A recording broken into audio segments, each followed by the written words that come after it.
سران ہیں جو چٹنی کے ساتھ روٹی کھاتے ہیں لیکن اپنے بچوں کے حرام کا نوالا ان کے حلق میں نہیں ڈالا. لیکن نظر چاہیے. اگر آپ کی نیت میں فطور ہے تو پھر آپ کو تو ایسے ہی لوگ ملیں گے, یہ محسن نقوی صاحب جیسے. ہماری کوئی ذاتی لڑائی نہیں ہے, لیکن سوال یہ ہے کہ جب سپریم کورٹ کی کلیئر ڈائریکشن ہے کہ کوئی والنٹری ریٹرن والا, نیب سے پلی بارگین کرنے والا, وہ کسی پبلک آفس میں نہیں بیٹھ سکتا, تو جائے کہ پنجاب جیسے بڑے صوبے کا وزیر اعلیٰ کیا. میرا سوال صحافی برادری کی وساطت سے تمام ارباب اقتدار سے یہ ہے اور ذمہ دار لوگوں سے بھی, کیا الیکشن سے پہلے یہ الیکشن کو متنازع کرنے والی بات نہیں ہے کہ سب سے بڑی جماعت آج بھی ہماری 2 اکائیوں میں حکومت ہے, آزاد کشمیر میں, گلگت بلتستان میں, ابھی ہم نے پنجاب اسمبلی جو ہے ڈیزالو کرائی ہے, اور خیبر پختونخوا اسمبلی.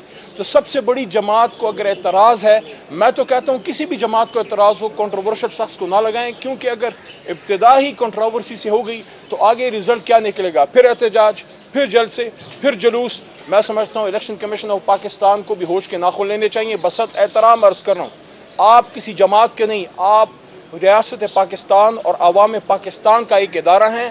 ہم آپ کی عزت کرتے ہیں, لیکن آپ بھی تو اپنی عزت کروائیں.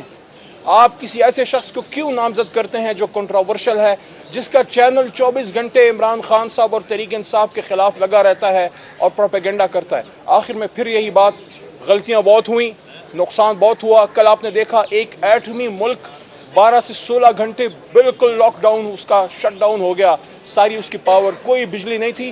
معاشی طور پہ, انتظامی طور پہ تو آپ نے اندھیروں میں دکھیلا تھا, کل روشنیاں بھی چھین لیں. تو یہ وقت آ گیا ہے کہ ہم ہوش کے ناخن لیں اور عوام کو اس مصیبت سے نکالیں. نہ آٹا ہے, نہ روٹی ہے, نہ پانی ہے, نہ کچھ ہے, اور اس کے ساتھ ساتھ اب انصاف بھی نہیں ہے. بہت شکریہ.